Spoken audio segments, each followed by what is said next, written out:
Oh shit, we're live. Hey, what's up, everybody?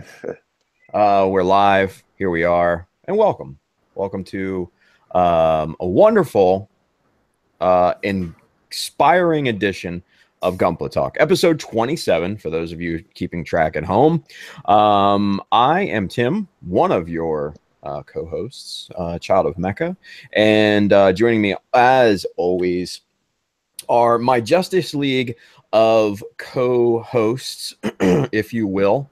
If you haven't seen the new trailer for Justice League, check it out. It just dropped today. But we'll go around the room, introduce everybody. We've got a special guest. We're going to talk about some weathering, and it's going to be pretty damn cool. So hold on to your butts, and here we go. Let's go. Let's start off with Zach. Zach, introduce yourself. Hey, I'm Zach, and this is my channel. So if you're, for whatever reason, new to this channel, feel free to check out one of the other videos. And yeah, that's it. Yeah. Cool. Rock and roll. What's the viewer count so far? Viewer? No, I mean, well, I should say subscriber count. Sorry. Just a hair away from 48K. Just a hair from 48K. I think probably around the end of August is probably when I'll hit that 50K. Wow, you can track it and everything. That's so cool. And predict. Yeah, it's pretty standard. It's right around, especially it's right around 60 subscribers per day is pretty average. Nice. So it's been like that for like over a year, so I can pretty much guess that. Rocking. Well, congratulations, man. Thank you. We should do something for 50. That'll be nice. We will. We are. Cool. All right. So, what's wrong? What's that? I said we'll talk more about it later. Word. All right. Rock and roll.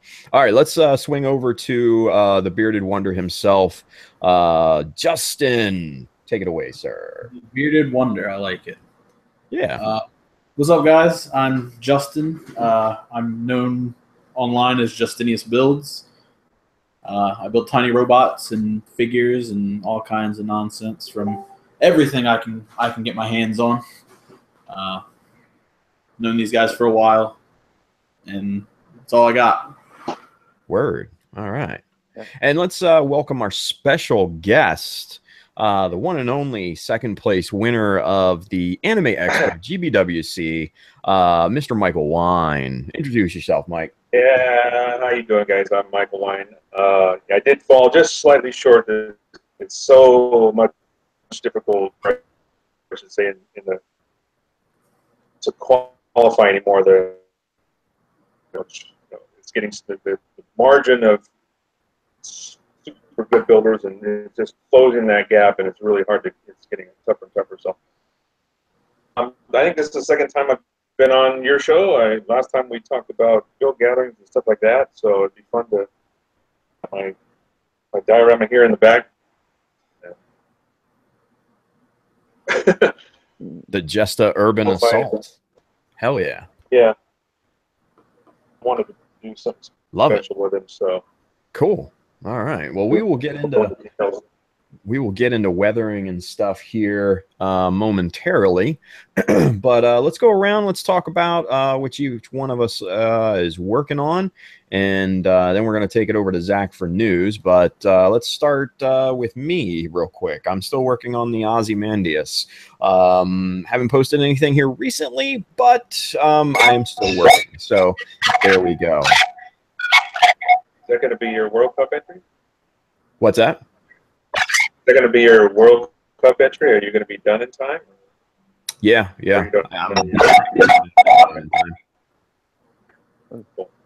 And we are getting some feedback from somewhere. Yeah. Hey, Tim, I was just going to say, I haven't seen you post any like work in progress photos for a while, but I guess you said you were out of town earlier this week for business, right? So. Yeah. I was gone. I was in Houston for the last 2 days for work. So, well, 3 days technically. So yeah, I haven't had a chance to post anything in like a week or so. So, back to the regularly scheduled program. Those inspiration dumps that you guys really like. We'll get you some of those too.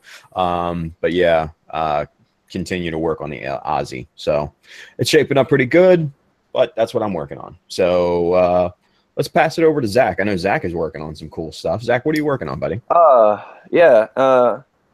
I've got, well, first I was working on the mega size and I had to take a break, so I worked on these two little Mecha kits. So there's the first one. Oh, those are the tiny ones. Yeah, the 1/35th scale ones. I have those. They're really nice. I This thought they were.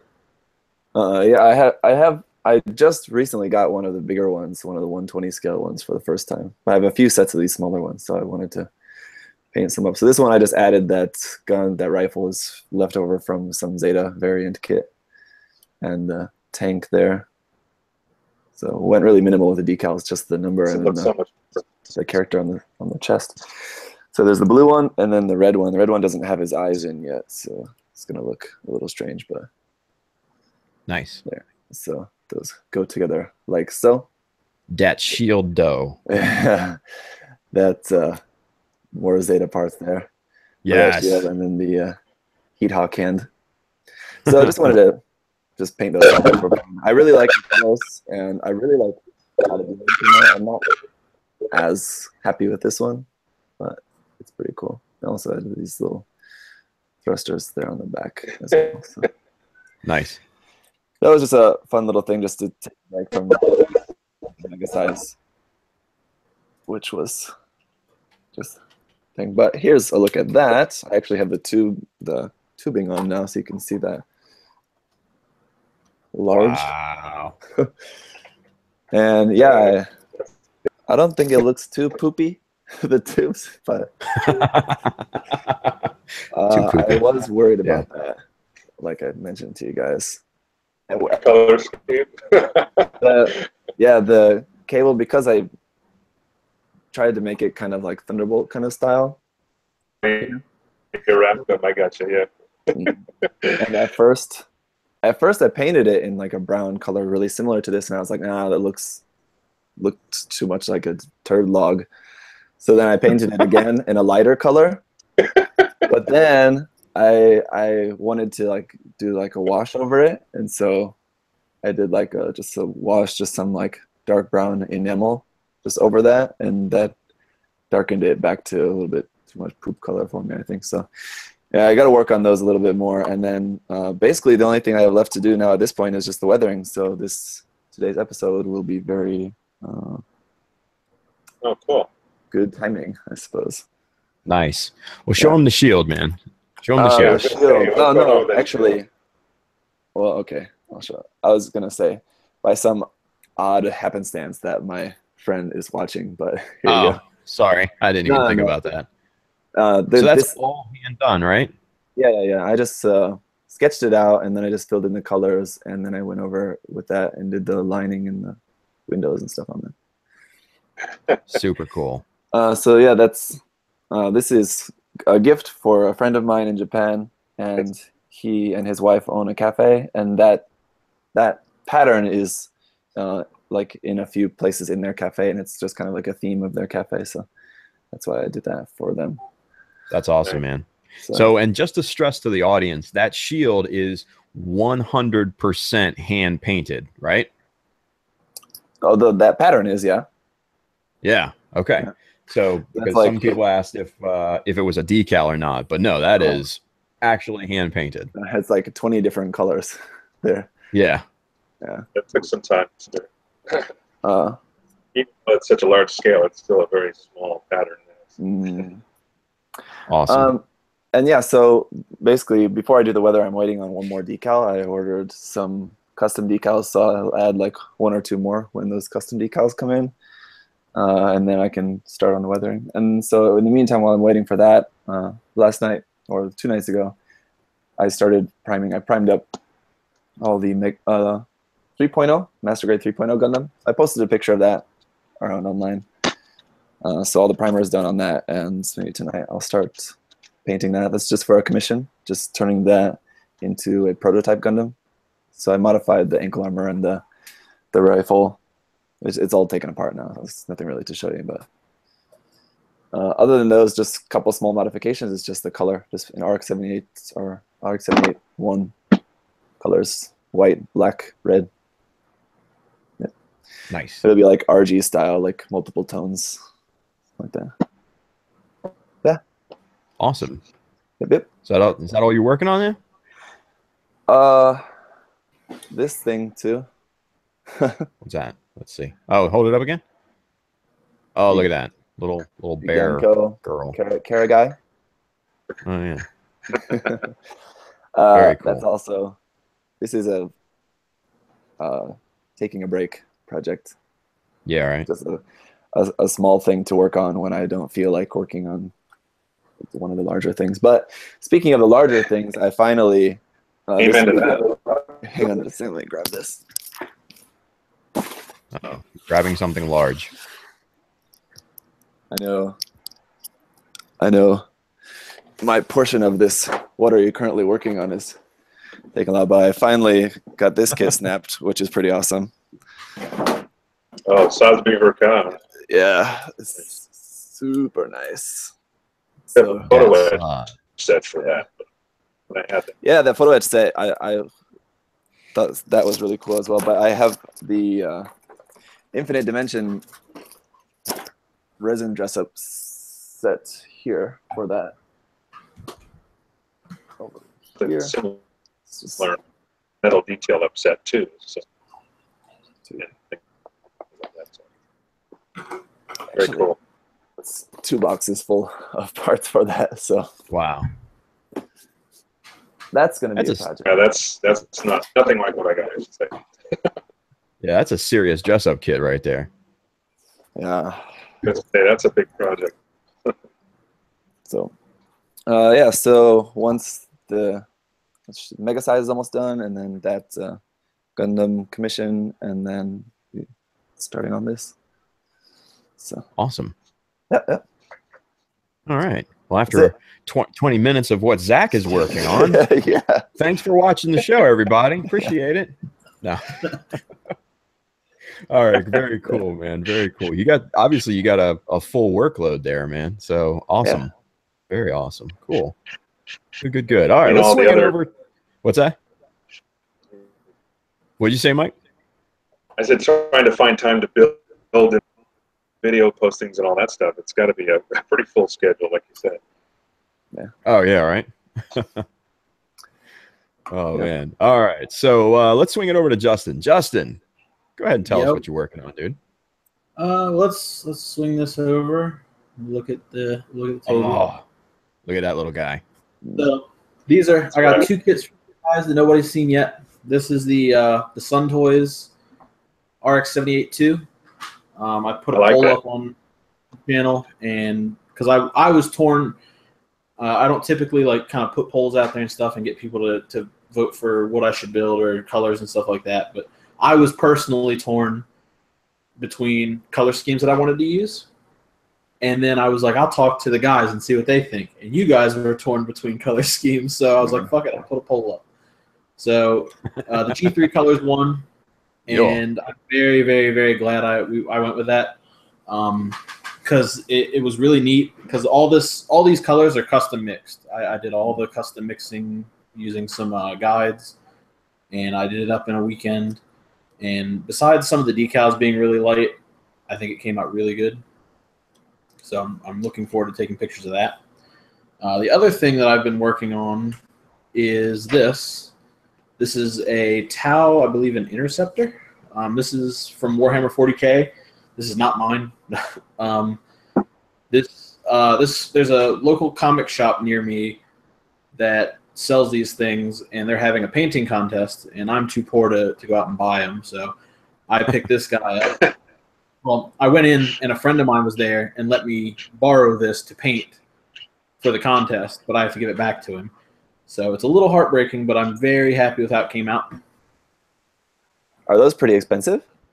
I have no idea, actually. This, you get 3 of these, and it's $75. Oof. Wow. Yeah. Yeah, that's. What's the It's a material little that's made pricey. out of? It's a little pricey for the size. It's plastic. It's injection plastic.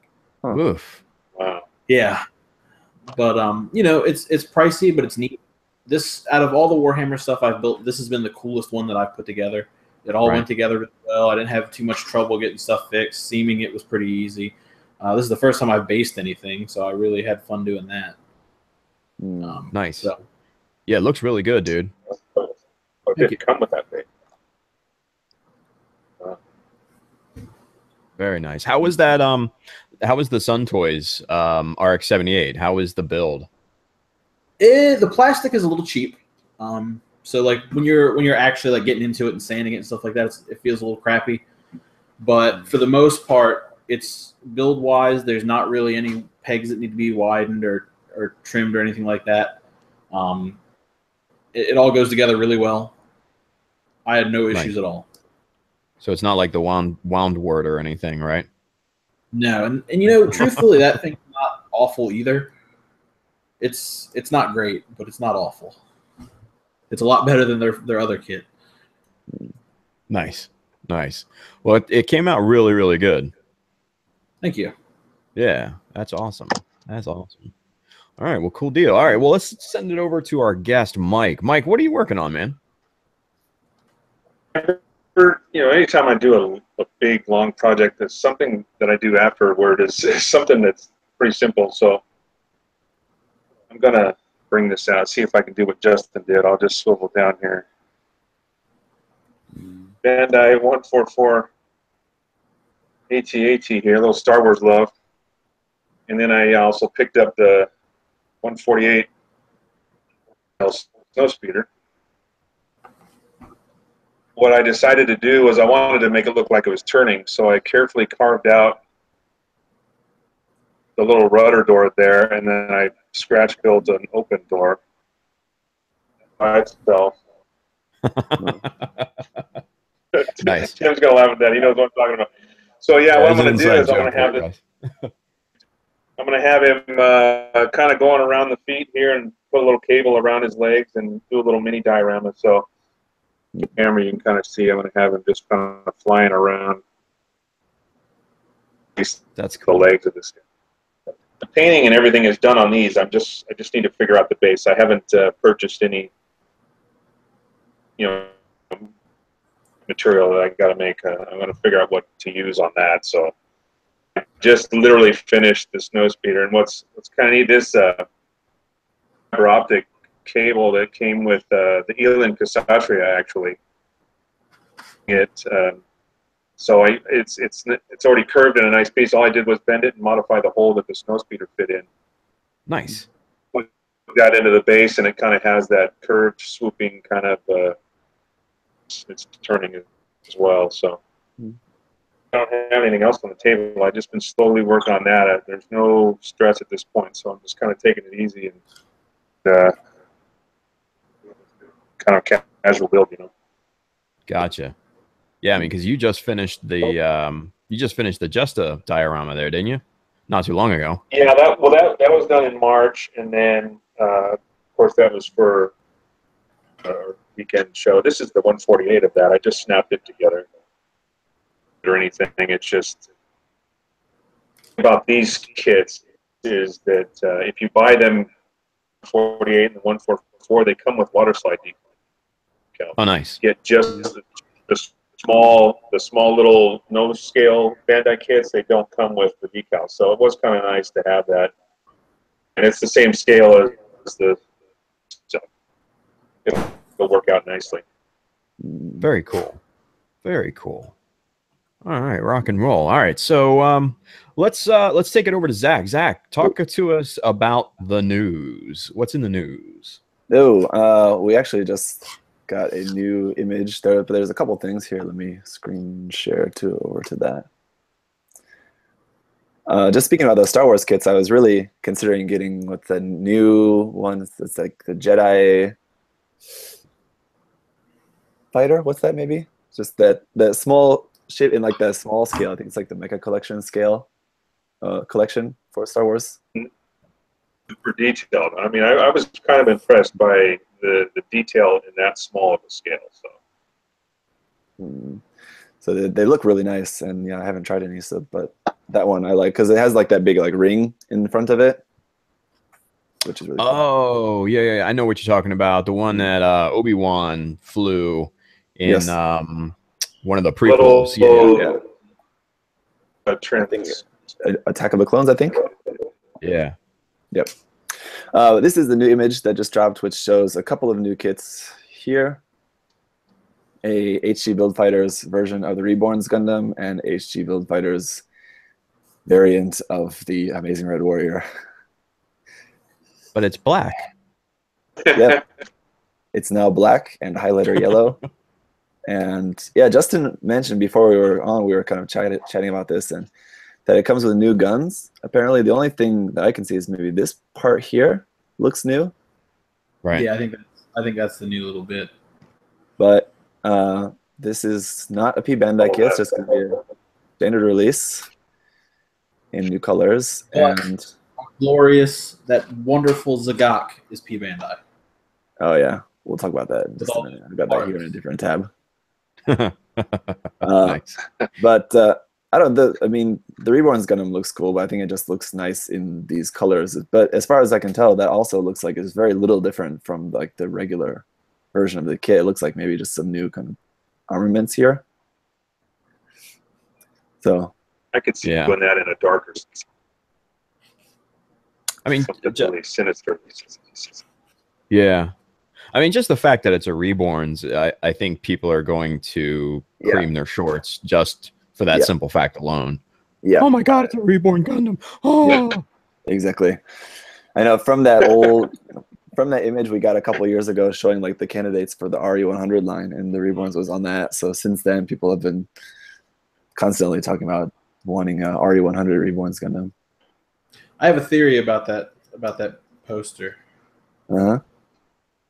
Well, we can get into it later. Okay.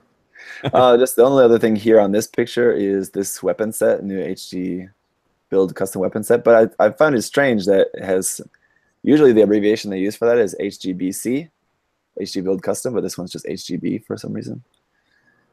And it's just the ballistic weapons set, it says. But that looks like some pretty interesting stuff that comes in there.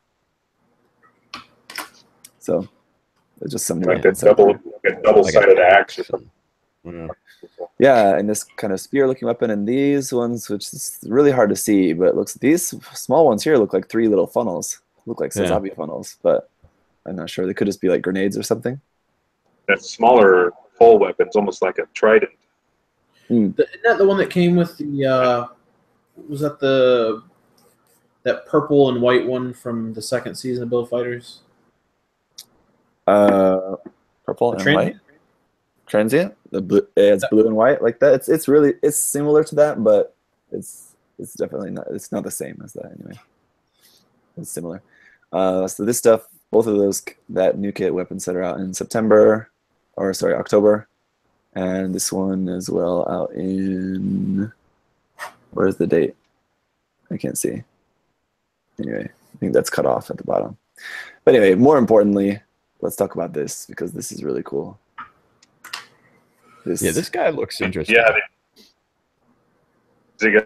Amazing Zagak. So unfortunately, this is P Bandai.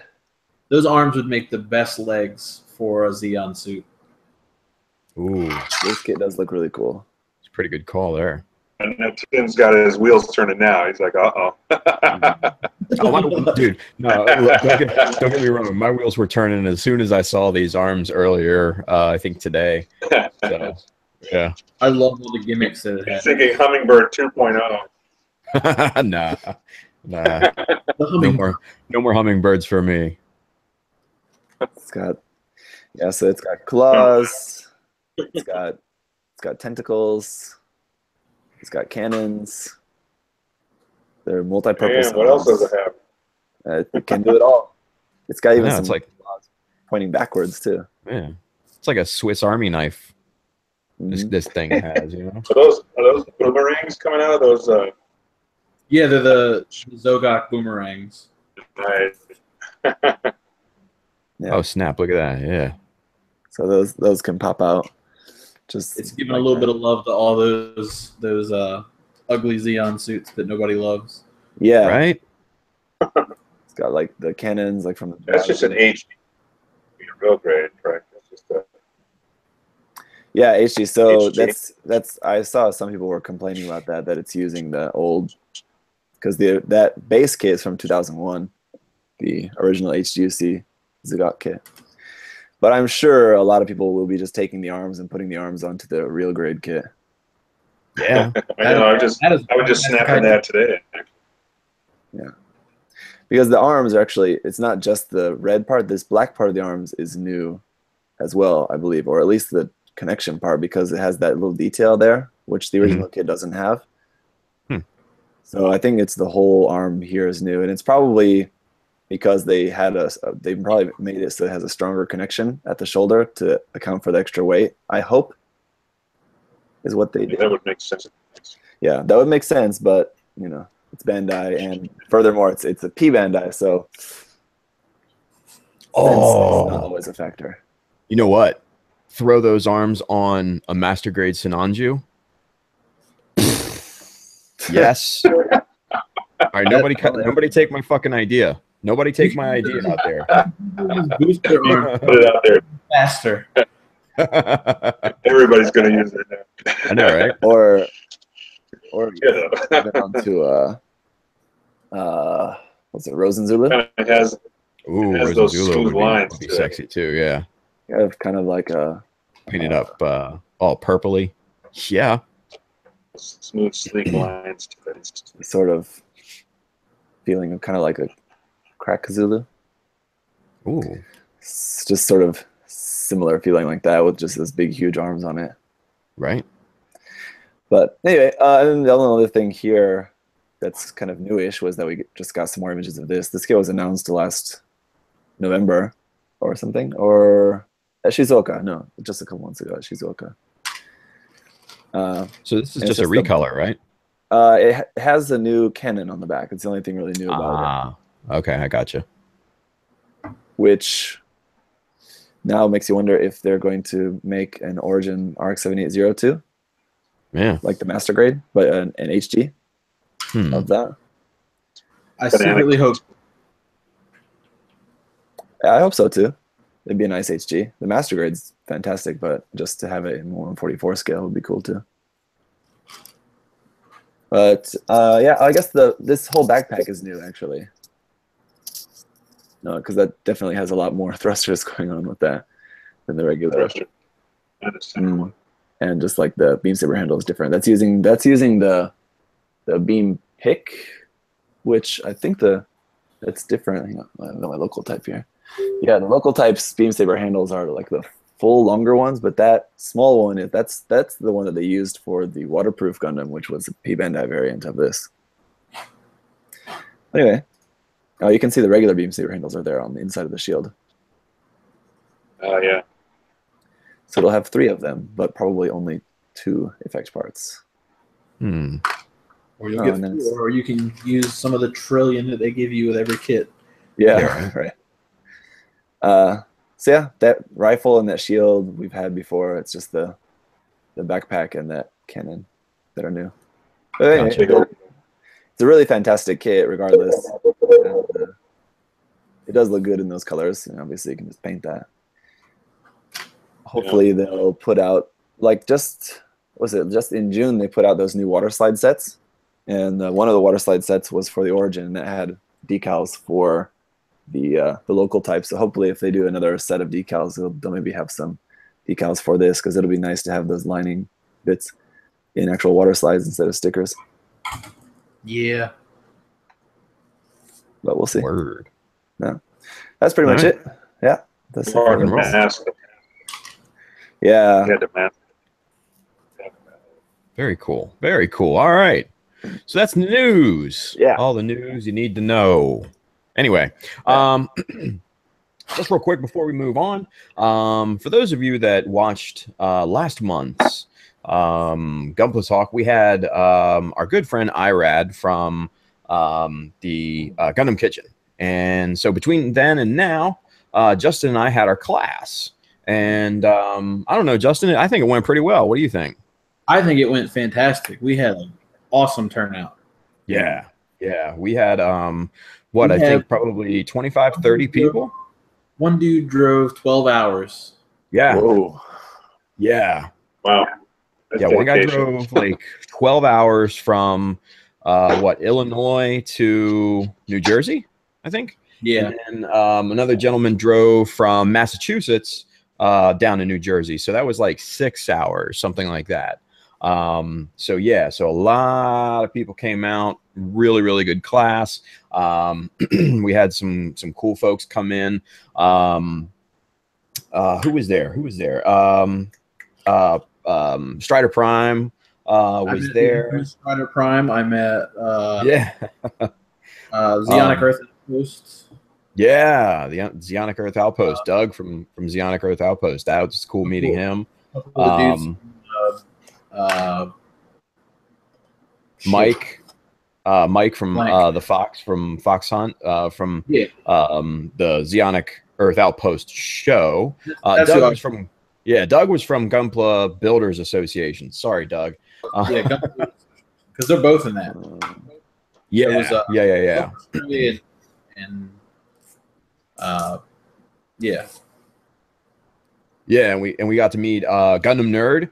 Man, he was cool. He was a good dude to talk to. He was my favorite. Yeah, mine too. Man, if you guys happen to meet him, I mean, nonstop energy, and so much passion about the hobby. It's so like infectious, right? It was a really cool experience. So we're gonna do probably some more up there with those guys, and yeah, man, it was a ton of fun. If you can make it to New Jersey, by all means, hit them up. The Gundam Kitchen, it's in Blackwood. Man, what a great store. Irad is good people. If he doesn't have it, he'll get it for you. Just a really great experience, a really great shop. Go to it and spend some money there. So, but anywho, let's move on. As you guys have probably noticed, we're missing a couple guys. Simon, I think he's on vacation at the beach, maybe. So I'm not sure exactly where he might be. I know Josh is busy working on his Zeta, trying to finish that up for the GBWC Australia. So he kind of had to bow out and take care of business for that. So we wish him luck. Hope he can get finished. We've seen some preview shots behind the scenes, just from our Gunpla Talk chat, and woo, it looks pretty good. So you guys will see that, I'm sure, later after he's finished. But so let's talk about weathering and all that fun stuff. So this is going to be pretty much Justin and Mike's show, because I'm terrible at weathering. I've tried it once or twice in the past, and I think only one of my weathered models looked halfway decent. So and I just prefer the fresh off the factory floor look anyways. For me, it's just it's a better aesthetic for me. So, but that doesn't discount the fact that weathering, if done correctly, can look quite amazing. So yeah, so let's talk about it. Who wants to go first? Justin? Mike? What do you want me to say? About me. Yeah. I was going to say, as with anything, practice makes perfect. I'm still learning how to do a lot of this stuff too. So, I just. Yeah, I mean, that's the big thing is just like doing. I've been learning. Go ahead, Mike. I'm sorry. Oh, we might have lost. I didn't hear you. Sorry, he's there. A little choppy. Mike, go ahead with what you were saying. I think there's a certain style to what I've been doing lately. I'm still several techniques. Oh, all over. Let me get it back up. I use a lot of pigments, and these dry pigments. And of course, the Tamiya Weathering Master kits. I know you guys have probably seen these. Yeah. Green? Okay. Yeah.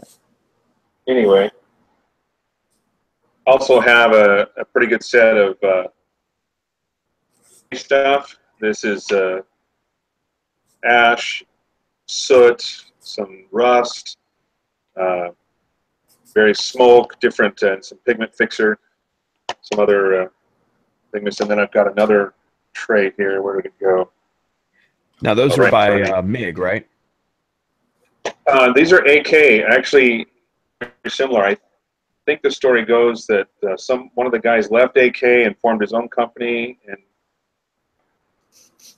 so these are actually products from AK. So essentially, they're the same thing. They work exactly the same, and I think a lot of the formulations are very similar.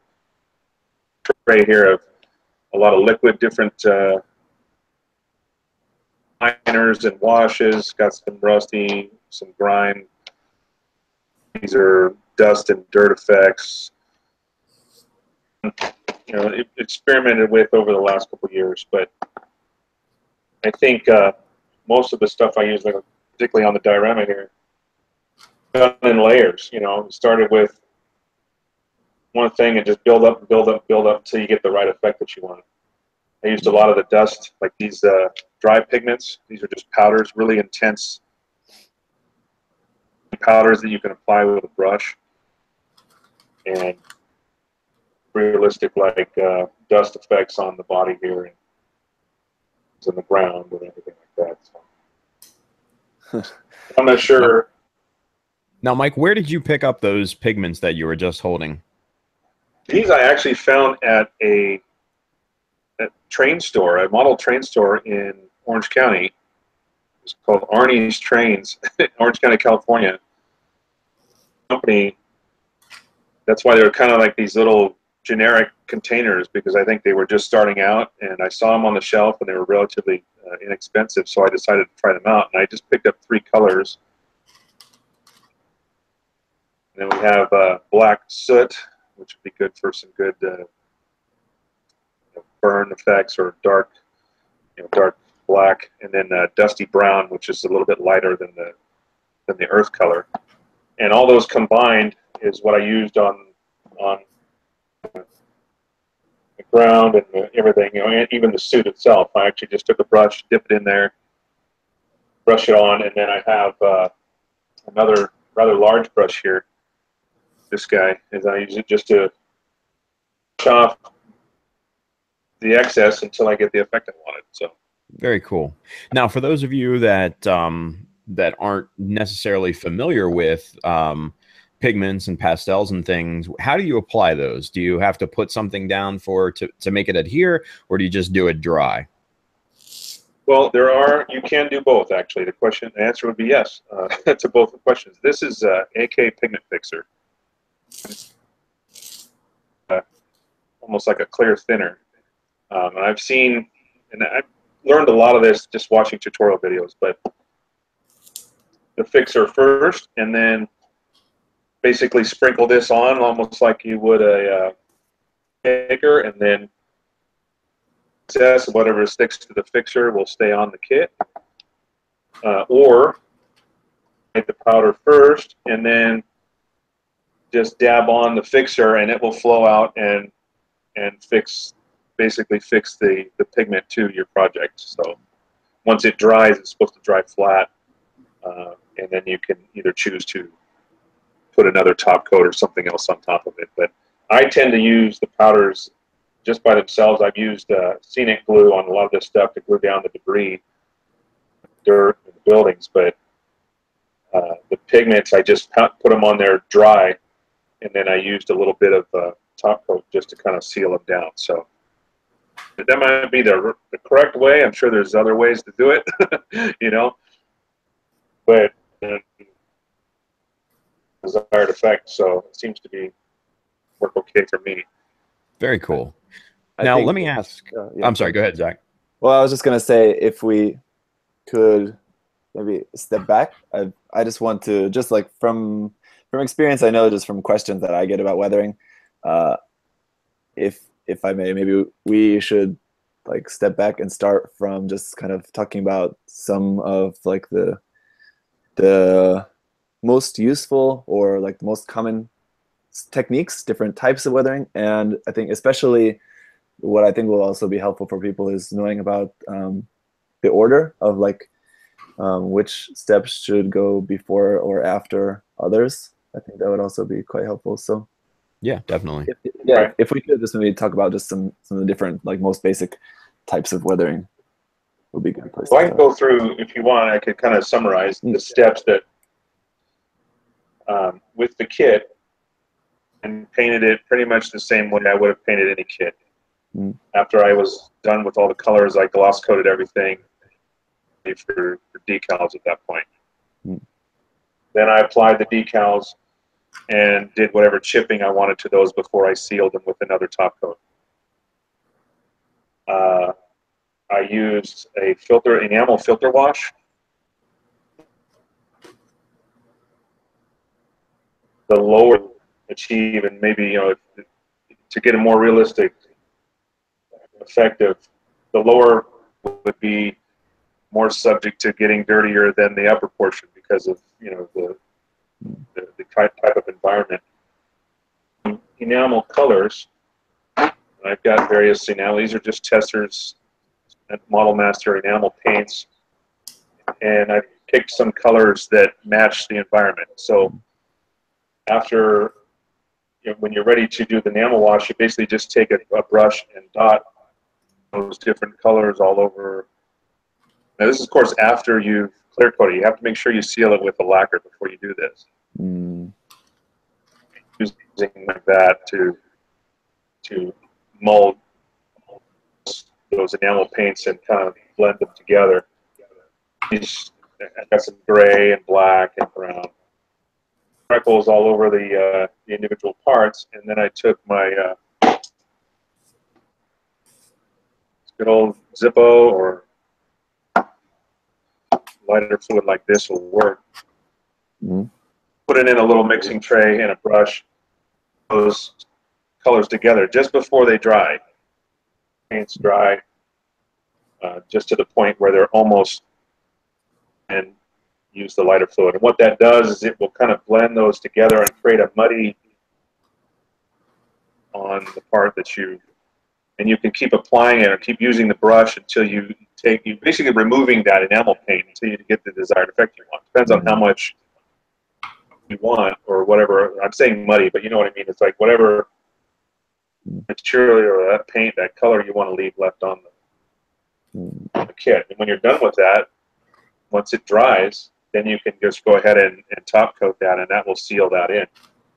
So that's what I did after that. I did the enamel filter wash, and then I applied another top coat, the flat coat over that, and then finally the last step was to put the dry pigments on. And those are just dusted on. I didn't really seal those in, so I imagine you could probably keep brushing them off, but because I'm not going to be handling this kit all the time, I wasn't worried about the dust, you know, those dust effects coming off. Once they're applied, they'll pretty much stick to a flat surface pretty good. Was that a little too rushed? I don't know. No, one question that I have, and it's because it's something that I've been thinking about as I'm planning to be working on my mega size Zaku, is whether I want to do like the chipping first or the filter first, because basically what I'm trying to think about is like if the kit was if it was real robot, like basically as it is now, it's like as Tim said, it's like it's just fresh out of the factory, like nothing done to it yet. So I'm just trying to think, like in reality, would it get chipped up first, or would it get like just that kind of overall weathering that is what basically the filter does first? And like, because I think it might look odd if it's. It depends on the environment, I think. Yeah, that's true. I would say though, because if you're gonna, it's like all I did for this, I didn't do any really chipping. All I did was dry brushing a lot of the higher spots for some wear and tear, like to look like the paint had come off basically. But if you're going to chip it, the dirt and stuff is going to be over the top of those chips anyway. Yeah. And I think the filter wash being applied after that will over the top of those rusty chips or just paint chips in general. Filter wash is designed to make it look like it's been in that environment number of days or months or whatever, in the field. When I started this, I wanted to make an urban, so I spent a lot of time adding armor details to it and stuff like that. So, but as far as the weathering is concerned, after all of my other paint effects, and then I just finished it with the dry pastels. Okay. Does that make sense?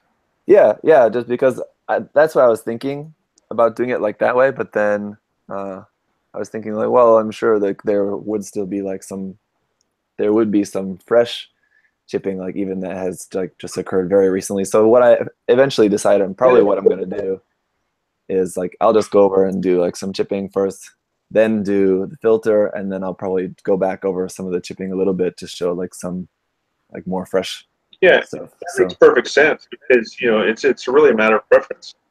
Yeah.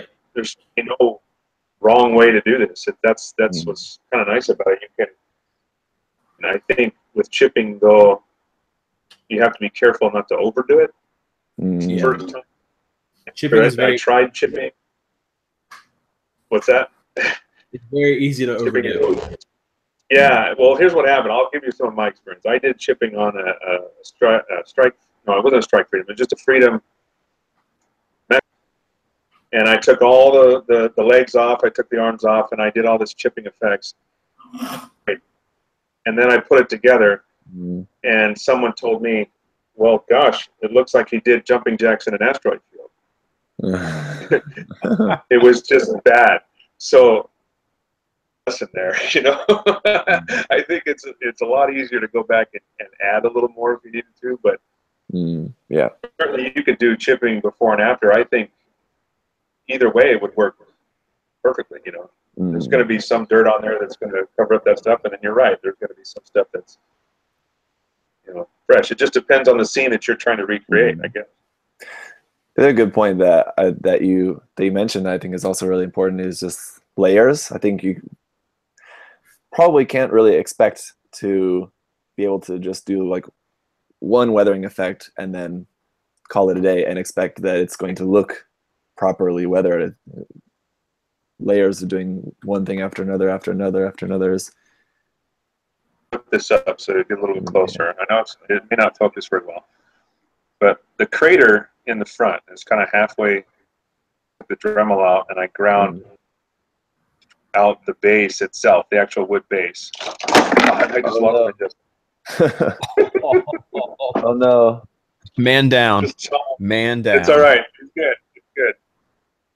I knew that was going to happen. You put it back together. Please don't break that. No. It did break. Everything's cool. Now I can hold this stuff by itself. Okay. Oh, just I added actual like play sand, okay, and some scenic glue. And as that started to dry, I just kind of scooped it up and built it up into this lip, this crater lip here. Okay, that was the first step. Once I got all that debris on the ground, hand painting some of these smaller pieces with like the little rocks here and stuff with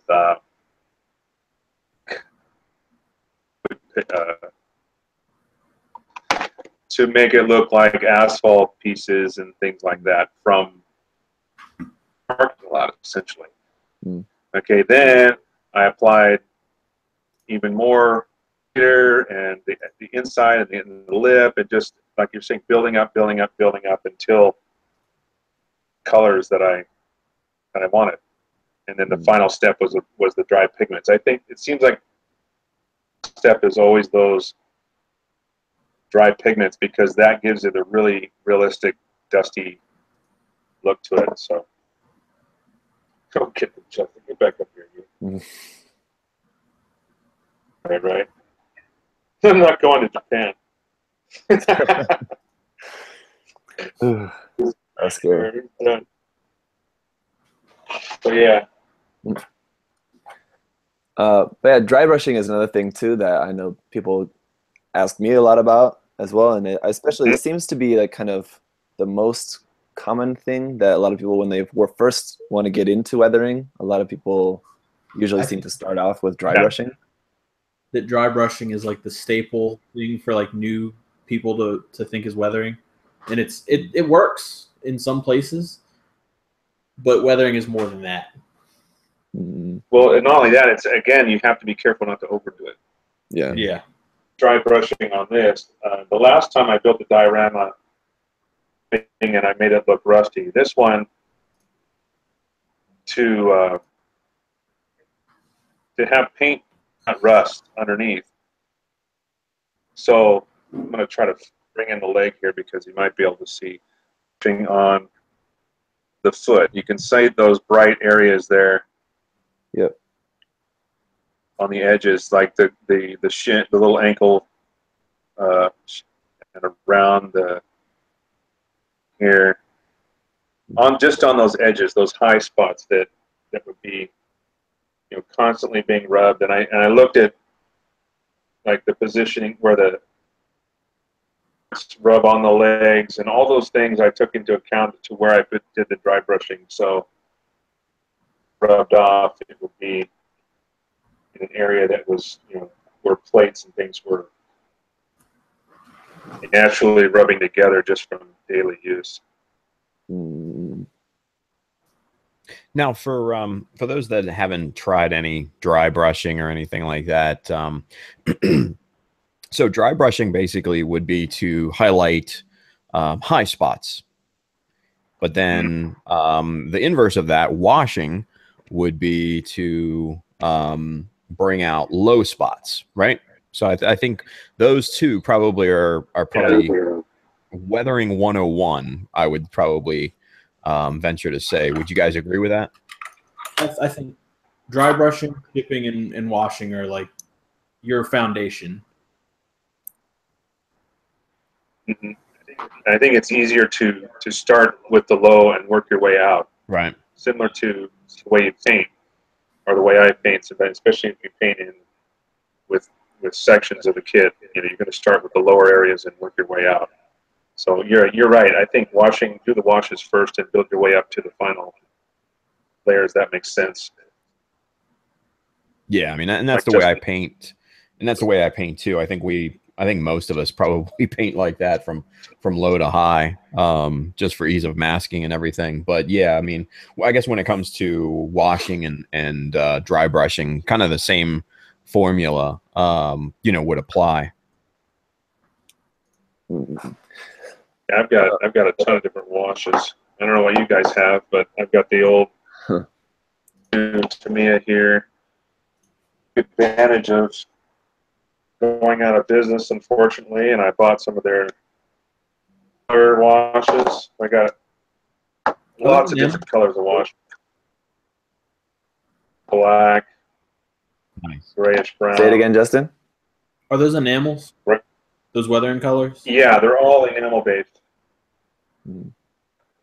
What's cool about those is I can put them on just like the Tamiya stuff. You can apply these, the panel line accent colors, and then I take them off with the AK odorless enamel thinner and a Q-tip. Yeah. Works great. I mean, these work exactly the same way. The Mr. Color stuff is really nice. And there's more colors than this. This is just all they had in stock, and I took advantage of some of the stuff that I thought I'd use the most of, so I bought a bunch of it. And they have some crazy colors for washes too. And by the way, those are the Mr. Color ones, right? Yeah, these here. Yeah, this is all the new stuff. Same as the Mr. Color paints, same brand, just enamel instead of lacquer based. Nice. One question that I think some people will have will be, what are some of the disadvantages for doing weathering techniques between enamel and acrylic? Because I know a lot of people do use acrylic as well. So I think acrylic washes are harder to clean up because I'm probably gonna get this backwards, but like enamel paints are solvent based, so when you put a thinner on top of them, they reactivate and it's easier to clean them up. Whereas acrylic, when acrylic dries, it's a lot harder to turn it back into a paint form. But you can do like, it's a lot safer to throw like if you're going to do like a gunk wash. It's a lot safer to throw an entire wash all over your entire kit if it's acrylic. Where enamel might get into the cracks and soften your plastic up a little bit, and then you've got breakage problems. Yeah. Yeah. Oh yeah, that's one thing I didn't touch on, especially with the lighter fluid doing a filter wash. Full with how much of that lighter fluid you use to thin the paint, and because I did have some issues with parts breakage when I did those. So my previous diorama was I used real grade Zaku and RX-78, and I had one of the Zaku's, some of the pieces just because of the lighter fluid fully evaporates. Then it seems like the plastic kind of takes on its original. It's just it's that middle ground when it's in the middle of evaporating that you have to be careful that it'll split. Yeah, I could be wrong. Yeah, and I just need to. I mentioned this in some recent review or something, but I think Lincoln Wright, his channel, he had a great point that I just re-mentioned again in one of my videos recently. But one thing that's important to remember that he brought up was that Bandai kits are engineered so well, so that the clearance between the parts, the fit is so tight that once that enamel thinner, whatever, gets in there, it's really hard to evaporate, and that's the problem that tends to happen. You're probably right. Yeah, that's a pretty good Especially point. like the real grade stuff, because it's so much smaller. So that's why that enamel thinner can be so dangerous. And just the fact that I didn't know this at all, and this was actually really surprising. Another thing I learned from his videos was that Bandai doesn't rebake their runners, whereas like other companies, Kotobukiya Wave, and they do. So the plastic is more resilient to enamel thinner, whereas the Bandai's plastic has more of what would you call it, like microscopic cracks in it already, because it's not the plastic doesn't go through that rebaking process. Mm-hmm. I didn't know anything about that. Did you guys know about that? This is the first I've heard of that. Yeah. Yeah, that's the first I've heard of it too. But I guess it makes sense if that's the case. And so apparently that's one reason why Bandai's kits tend to be cheaper, and why other Kotobukiya and Wave and them tend to be a little bit more expensive. One reason is because they do that extra step of the process. I guess it's a trade-off. I mean, I certainly like the engineering Bandai put into their kits. I mean, I don't like cleaning up 500 seam lines like on a Koto kit. Right. But you know, I guess where do you draw the line? It's like it's a trade-off. You know? Softer plastic and no seam lines, or harder plastic and a ton of seam lines. Who knows? Yeah. So just like those 2 points combined, so that the point he was making in his video is like those 2 points combined make the Bandai kits especially susceptible to breaking because of the thinner. So yeah, it's definitely something you have to be careful of. And if anybody would know, it's Lincoln Wright. That guy is a weathering genius, you know. And just he's from amazing. The fact that from his time living in Japan too, right, and like working with those companies and stuff, especially That's true. And a lot of people don't know that. He spent a lot of time with them over there. He knows what he's talking about.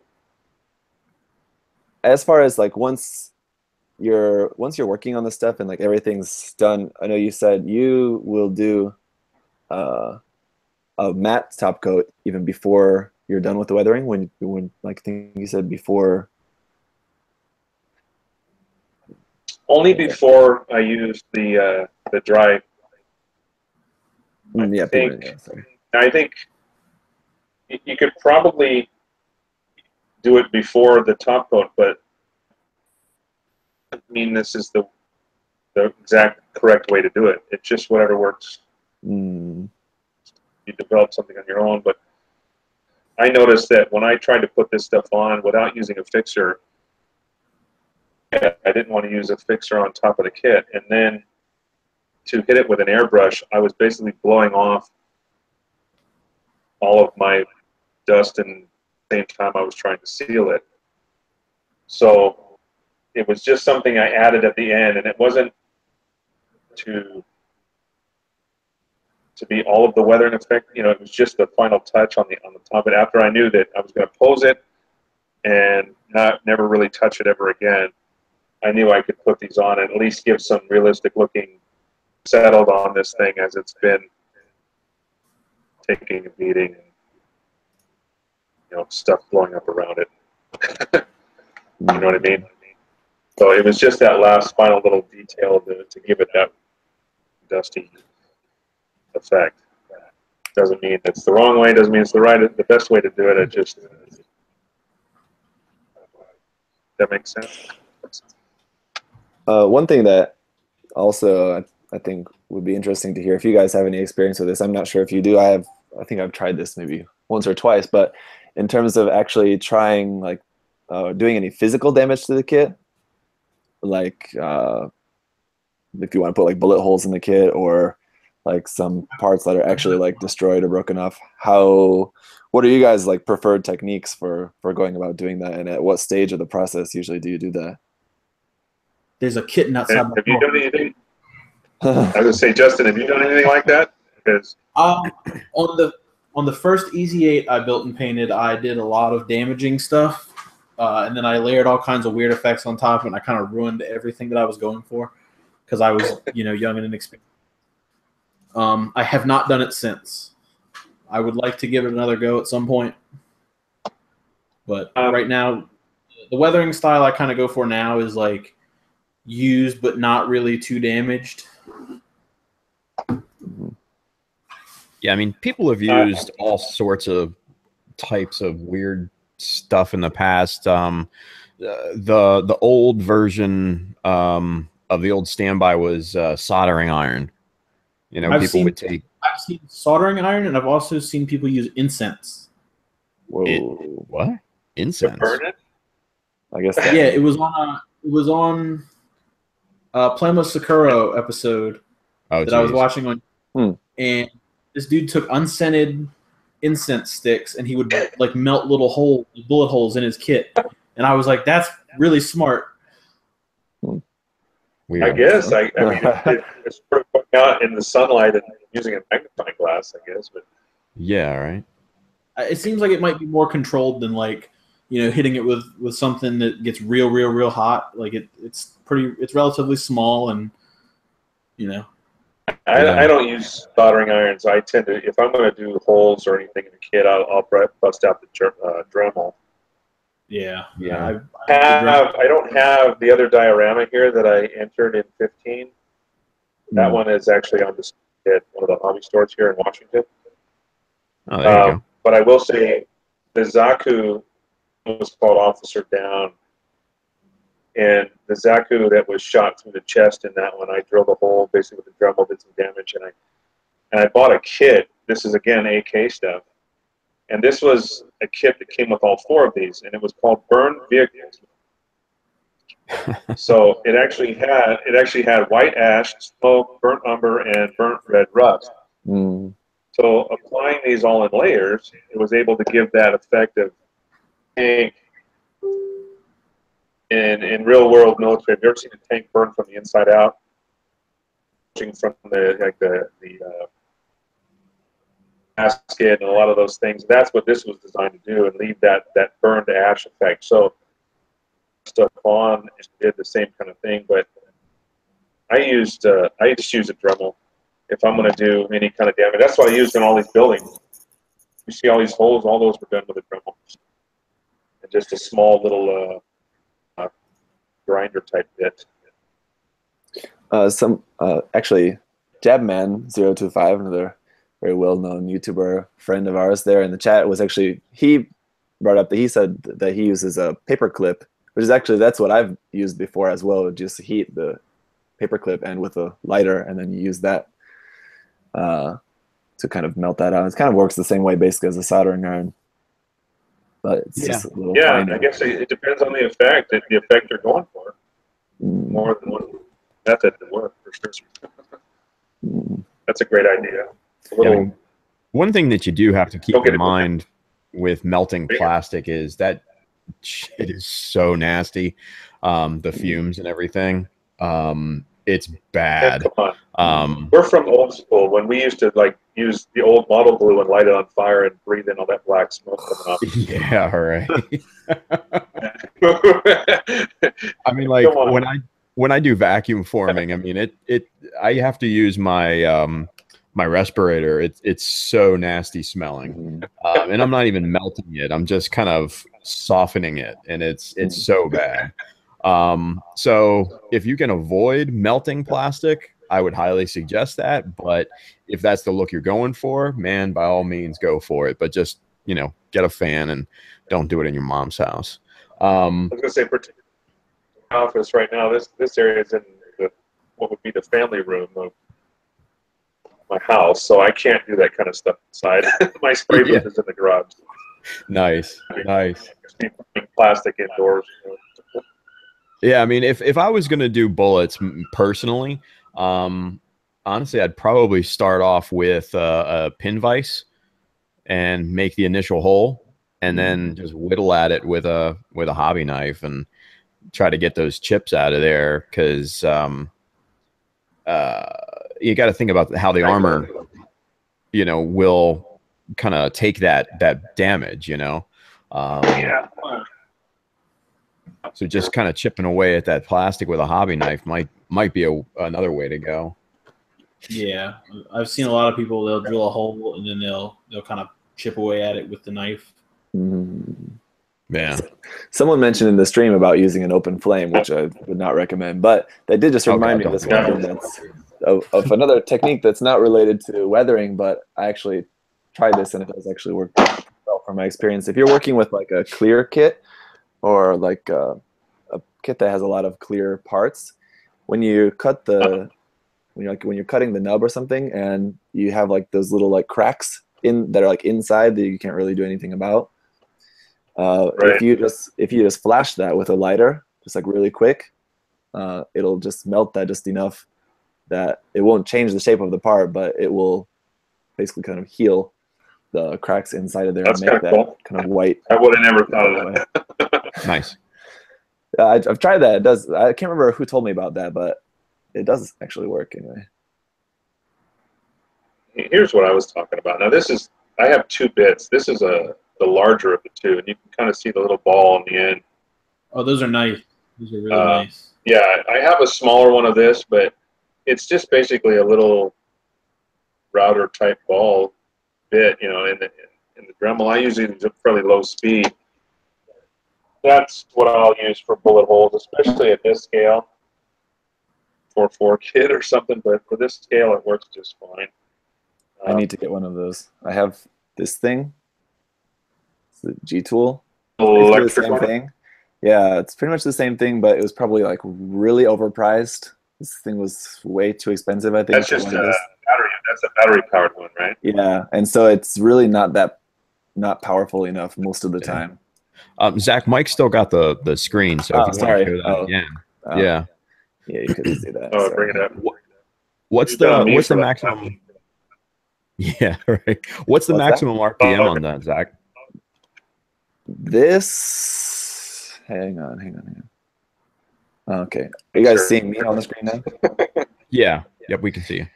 Yeah, I don't know what the RPM is. I think that was probably shown on the packaging, which is long gone now, but it's from. Oh, that's a G stuff. Mr. Hobby. Yeah. So it's pretty expensive. Yeah. The one thing that Just like the I used to use Krios, the Dremel a ton, and then I kind of shied away from it just simply because it was it's almost like taking a sledgehammer to something that needs kind of like a very small like ball peen hammer or something like that. It's a little overkill, especially if you get one that has crazy high RPMs. Like mine, the lowest RPM I think is like 3,000, 4,000 RPM, and even at that level, it's still way fast for a lot of fine detailed applications. So something like that may be the way to go. What's that, Justin? I said, you not use that to drill a hole in your kits. Oh, dude, no. Get that control real quick. Yeah, and it's funny that you said that because I actually picked up the drill press little station that they make for the Dremels. Tried it once, it screwed up, and I just tried it with like a scrap piece of plastic, screwed that right up, and that thing went in the closet, and I've never used it again. So I think the problem is it spins so fast it actually melts the plastic. yeah, it does, and there was no accuracy on the drill press thing either. So there was that kind of.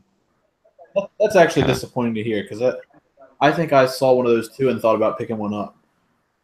Yeah, I mean, you're better off just buying like a miniature drill press all on its own. And you're gonna get much higher quality, a lot better materials. It's gonna be a little bit bigger, obviously, so you may have to store it someplace. Put it in your mom's garage or something like that. I don't know. What's that? Micromark. They make miniature power tools. I mean, anything from, I mean, we're talking little skill saws to. Oh, yeah. So they may even have a small little drill press that'll work. But, oh, yeah, but shit, some of those are more expensive than like a cheap Ryobi or something, you know? Cheap, but boy, if you're talking about small tools that do the job. Oh, yeah. No, I mean, just like a cheap Ryobi, drill press, something like that, just the 8-inch drill press. Yeah. You can get that at Home Depot for, $70-$80. I use mine a lot. So what's that? I said, I don't know if you have Harbor Freight. Oh yeah. And that's another option, obviously. Those are really quite inexpensive. Definitely. All right. It looks like I have Josh messaging in. So you guys go ahead and talk. I'll try to swing over to hear Josh and see what he's up to. So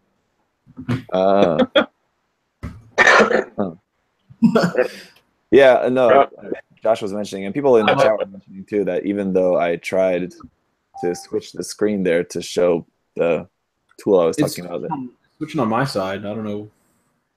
Yeah, I saw it too. On YouTube, I think it stayed on mic, but it's okay. It's definitely still on mic.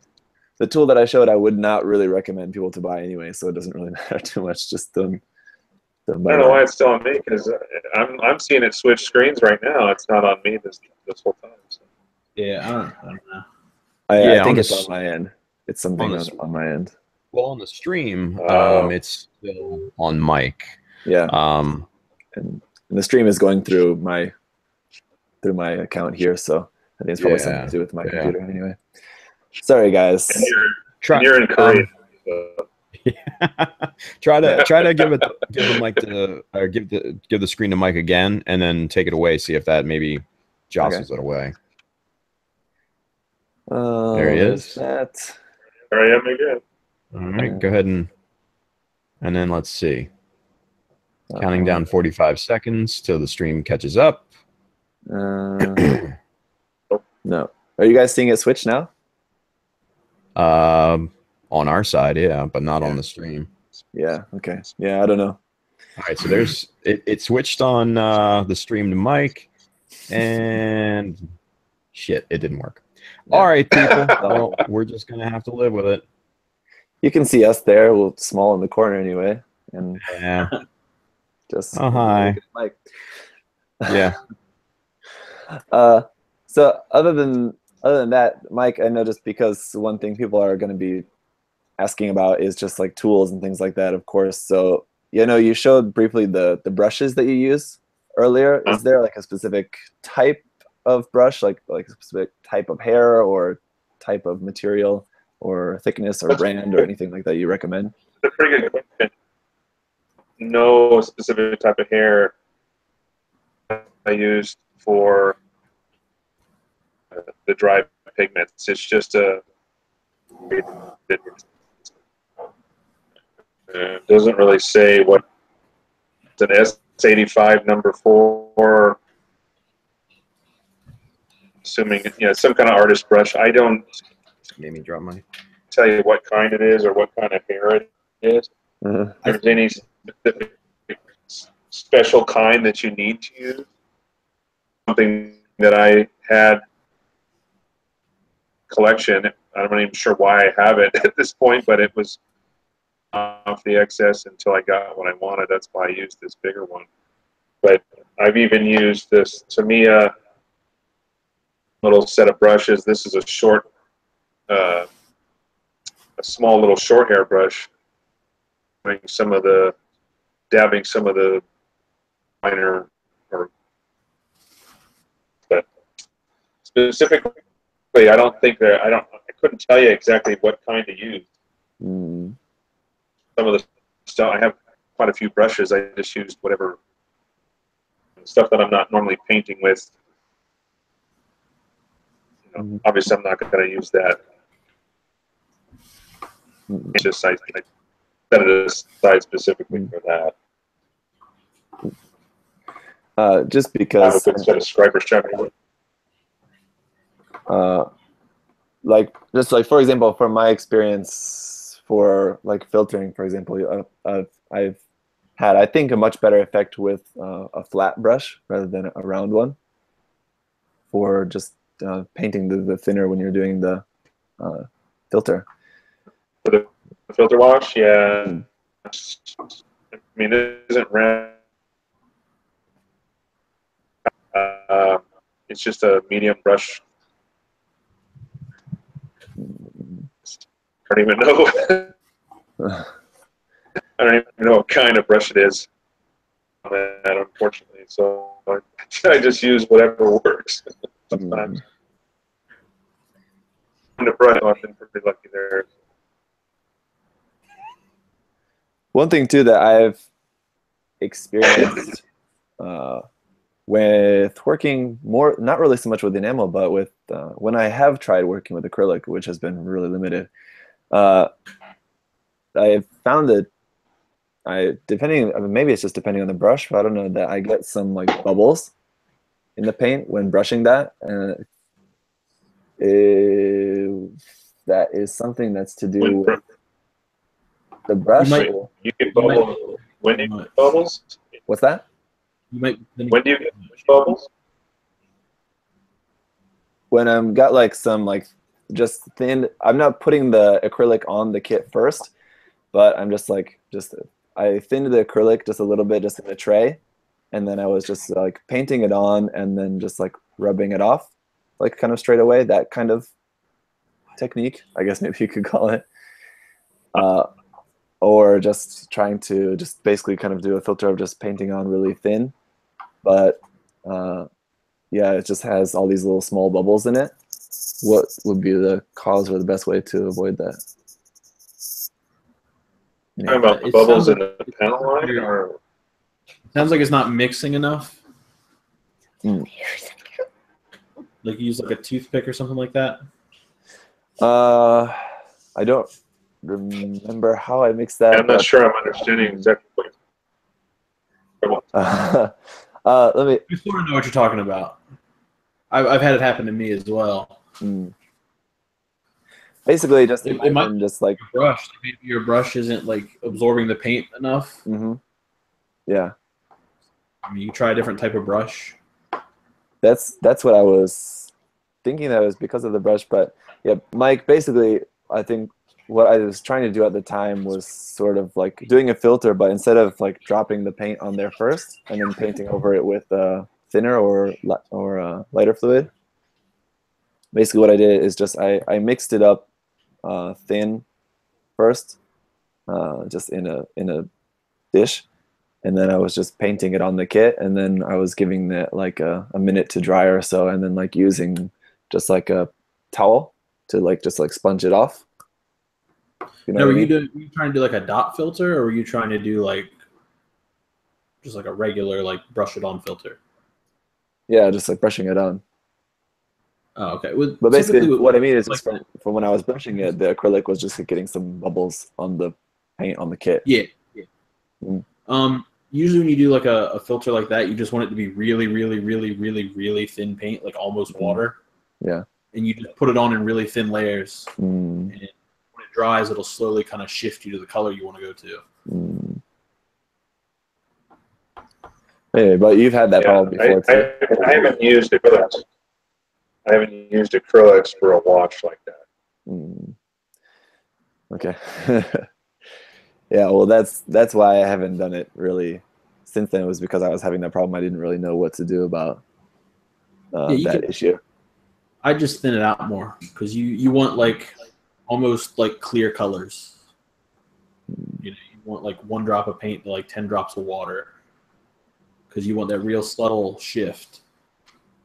Also, the acrylics that I was using is don't seem to be used by many people. It's the Mr. Hobby Aqueous colors. I've never used them. I want to try them. Huh. Which I guess apparently they have. Yeah, I've tried those. Yeah, it doesn't seem like there's a lot of people using them. Actually, I don't know why, but I think Simon used them once before. Yeah, I thought they were discontinued. That could be. I don't know. Maybe. I thought that, but then Simon started getting them, so I was like, okay, maybe they're not discontinued. Well, they had them. Is this one here? I might have one. They had them on Hobby Wave. No, they look different. I've got all of mine. They're like a blue label.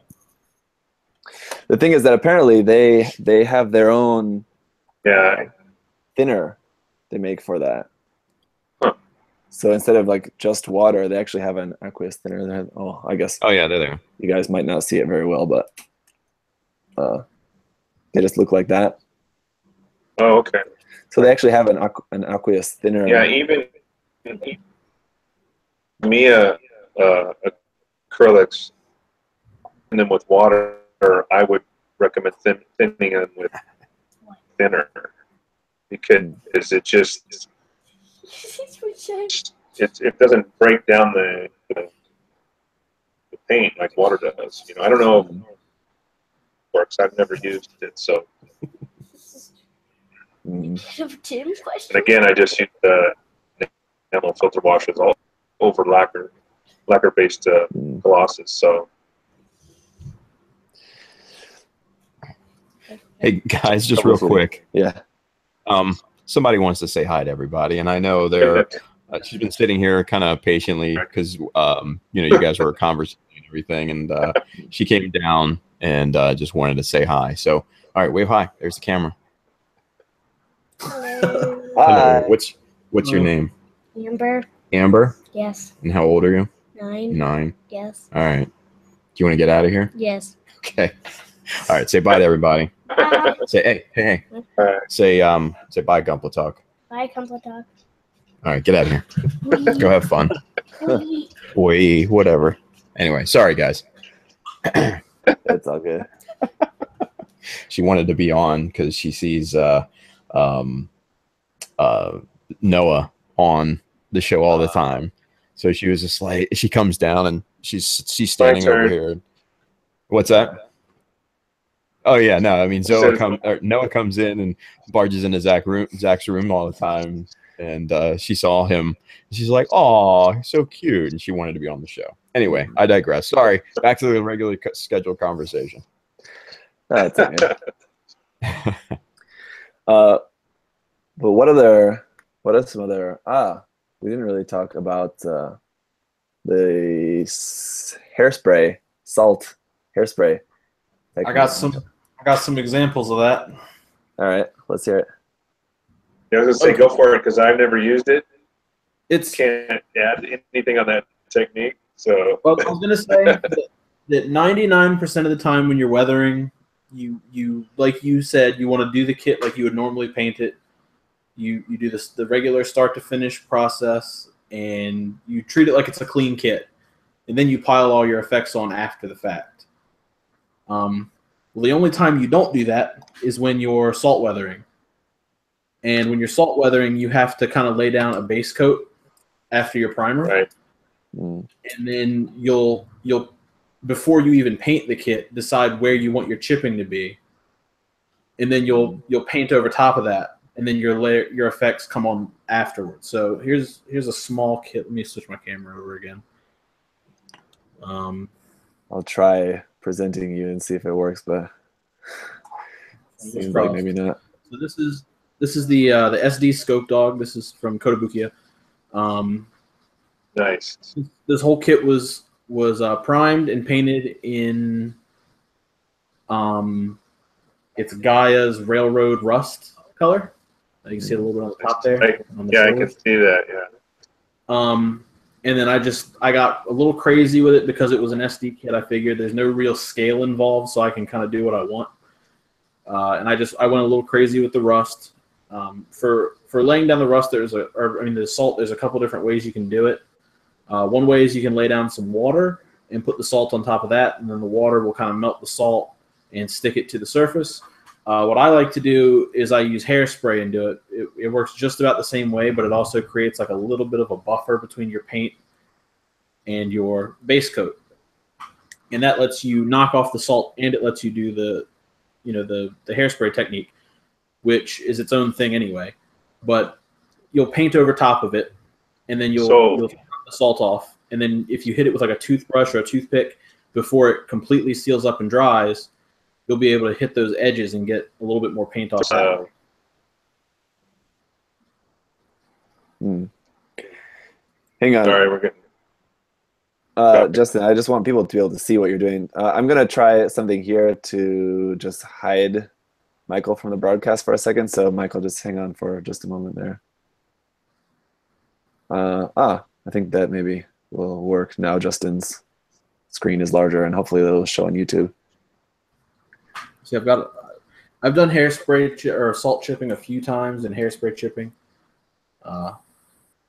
Okay, yeah, okay, all right. Now people are seeing your video stream larger, Justin. Nice. Okay. There we go. Yeah. Yay, workaround. Thanks, Google. So, Yeah. here's my 3 salt chip kits. Okay. The Scope Dog, the Easy 8, which is going to be going to Simon eventually. And this is called a Salamander. This actually won 2nd place in It's a Gundam contest last year. Nice. But these were all salt weathered, a little bit differently each time, different effects, trying different things each time. But the general rule is the same. You have to put down a base coat. It doesn't have to be rust; it can be metal, depending on what you want, what you're going for. Because there's always that lifelong argument that Gundams don't rust. But it's your model; you can do whatever you want with it. I have nothing to say about it as long as it looks cool. I think the rust color looks cool underneath. It creates a lot of contrast, so I use it. But the other method is to just go at it with a brush, and I make my own custom chipping brushes using like old paint brushes that are no good. And I like this kit. I did entirely all the chips were done by hand. Let's see if I can get that to focus. Yeah, you might be a little too close on that. Yeah. But you got photos of all these on your page, though, right? And I know you got videos of a few of those as well. Most of them, yeah. Most of them. So if people watching want to see more like high-res images of this stuff, they can check out that. I've got galleries and stuff on my channel of all this stuff. It's just the last 2 that I've done haven't been photographed yet. I know how much you love photographing your kits. Oh, you would think that someone who does photography for like their job a little more. I can't stand it. The Grays is nice though. I've seen that kit live, and it's super nice. I really like it. You saw a lot of kits that nobody else has seen yet. I gotta get those, right? I'm lucky. So I need to get those kits need to be photographed too. So Mike wants me to list off the steps to salt weathering. Yeah, just to recap that, I think. So the first thing you're gonna do is prime your kit, just like you would if you were gonna paint it any other color. Then you're gonna lay down a base coat that's gonna show up underneath all your chips. That's basically your chipping color. So if you were gonna go in and hand chip a kit, and you wanted to hand chip it silver, you would base coat the entire kit silver. If you wanted to, if you were going to hand brush rust, you would do a rust color. Whatever you want to do. Then you're going to lay down a flat coat over that. And that's going to protect that layer of paint completely. Next, you're going to lay down either water or hairspray or other stuff. It doesn't really matter. Just something wet so the salt will stick to it. And then once that dries for a couple minutes, you don't want to leave it like overnight or anything because then it's going to stick for good. And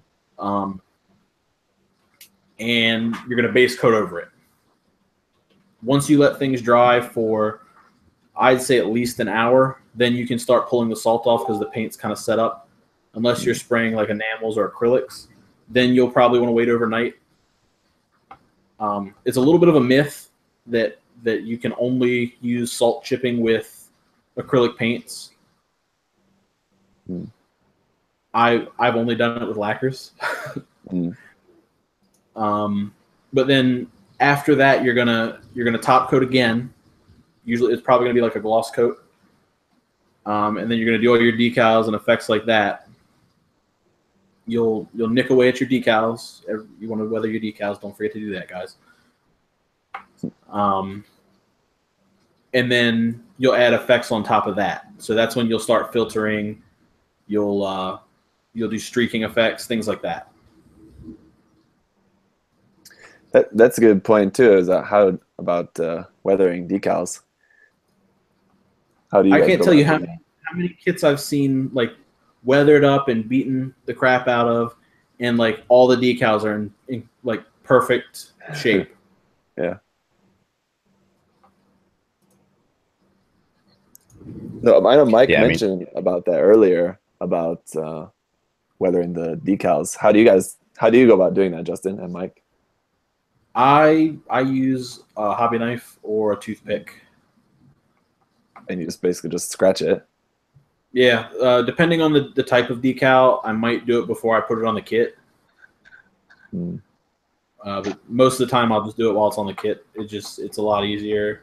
It feels safer to do it while it's already on there. That doesn't. I mean, if it's too sharp, like say for a hobby knife, I would be worried just because I haven't tried this actually. As I need to do this for the mega size kit, so that's why I'm particularly curious about this step as well. If I feel like if I do that with a knife, that's scratching down like through the paint as well, right? Which is maybe. Well, you're not gonna like dig into the part. Like you're not gonna take your knife and just kind of like stab at it. You're gonna like kind of like scrape away at it side to side and kind of pull down some. Like if I wanted to scratch this decal right here, I could just. It's almost like you're just. I'm not really doing anything with the top coat. A little bit to. I'm actually pulling the off. But I can take this knife and drag it across here a couple times and nothing's gonna happen. As long as you've top coated before you decal, you're gonna protect your paint. Yeah. As long as you watch your pressure, like you'll be fine, Zach. Okay. Yeah, and I felt if you just use the tip, you're just basically flicking. Not necessarily stabbing deep, like he's saying. You're just flicking you'll pull out a little piece of that decal just to give you a little bit of a chip. And truthfully, if you're afraid of scratching your decals that way, you can always just paint your chips over top of your decals. There's no reason you can't do that. A good way of doing that is using a toothpick. Yep. And dipping the tip of the toothpick in your paint that you want to chip with, and then just kind of striking the kit in a way that something would strike the model, like that chip, so you get a realistic scratch, or you're just basically with the tip of that toothpick with a little bit of paint on it, and that will give you a rock chip or something like that.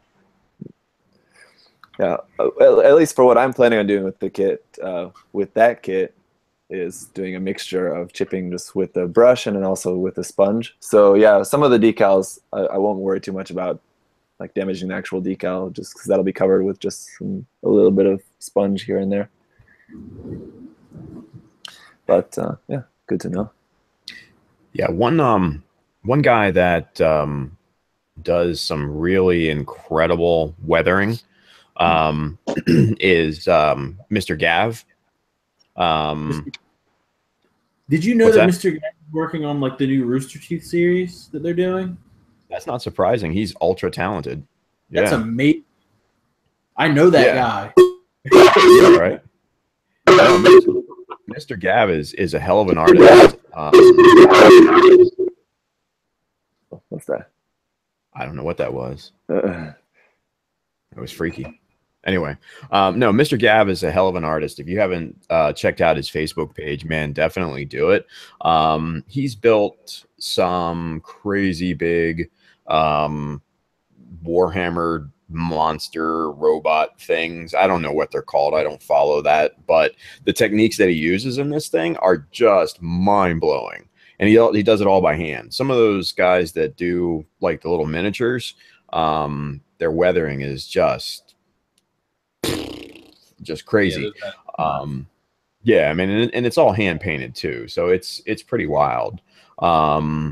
But another guy who does some pretty cool weathering, look for him on Instagram, Mike Boggle, Boggle Builds. He just did a Gouchon that he salt chipped and everything like that, and it turned out really, really good.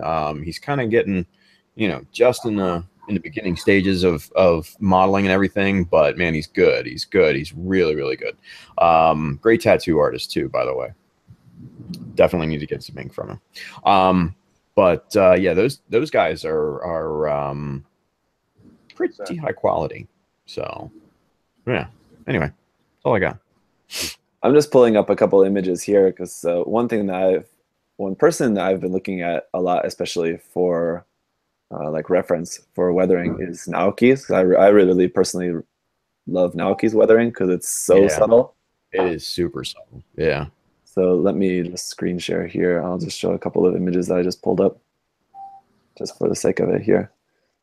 Like this is his Barbatos. Yeah. So his weathering is the IBO line, but that looks great. Yeah, he does really subtle chipping. It's really tiny, and then like you can see, he's got some little bits there that I don't know if those are actually done with the sponge or just with brush, but it's that now. See, that's what you like the dry brush. Well, it also looks like maybe like even the Tamiya Model Master step with a little tiny applicator, this here. kind of dark, smudge type of a. And yeah, that effect is layered. Like he dry brushed that edge and then he chipped around it a little bit on some of the flat parts, so it looks like it chipped around the surface. Right. Here's a wider shot of that. Yeah, where if you like, I don't see it on my here. Is it on right? There you go. There you go. Right now, I'm seeing Justin. So. Okay, here. Hopefully, it should be presenting now. There we go. Yeah, I see. Good. These kits, I mean, like if you were to look at them just like from a distance, you would say, "Oh, that's a weathered kit," because it doesn't really look. It doesn't have generally the appearance of like a kit you would normally think of like as a really weathered kit, but all the effects are there. The weathering effects are all there. Yeah, it's not overly done. It's enough to know that it's it's not so beat up that it's like. But there's plenty of people out there who are just really good at different levels of weathering, right? Yeah, no doubt. And like I said, Naoki's, well, I should say, like everybody else said, is so super subtle. And just if you can bring up another picture, Zach, of that Barbatos just real quick. I just wanted to point out one thing that I kind of noticed. Sorry. Okay, I'll find a better picture here, a closer photo. This one will be better. It's a higher quality one.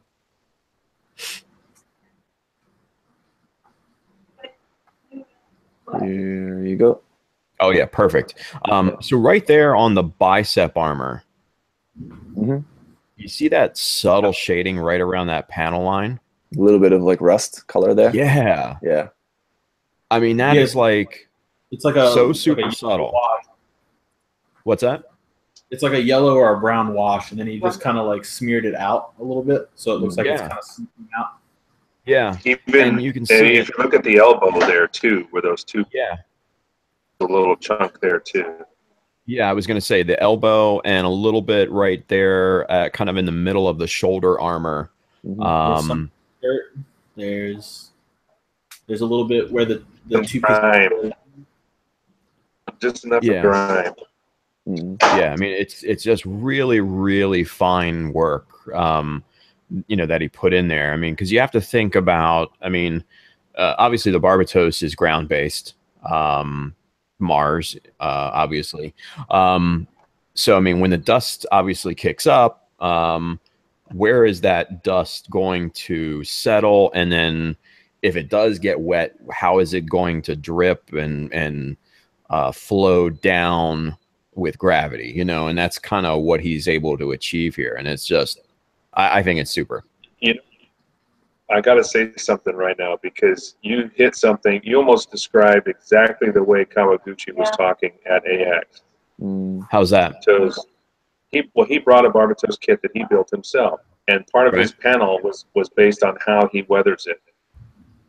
All those little things about armor was replaced, so it's going to be shinier than the stuff underneath it.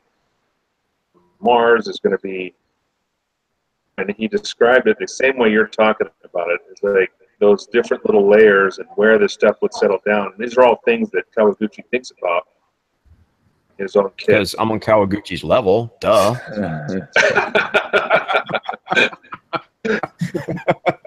No, everybody. It's just a joke. Didn't mean to step on his toes. Jesus, don't lose your shit over it. My God. No, I'm Kawaguchi just. learns. It was great. No. Because it sounded exactly well, Even Kawaguchi though they just had a disqualified translator. me from all future GBWCs.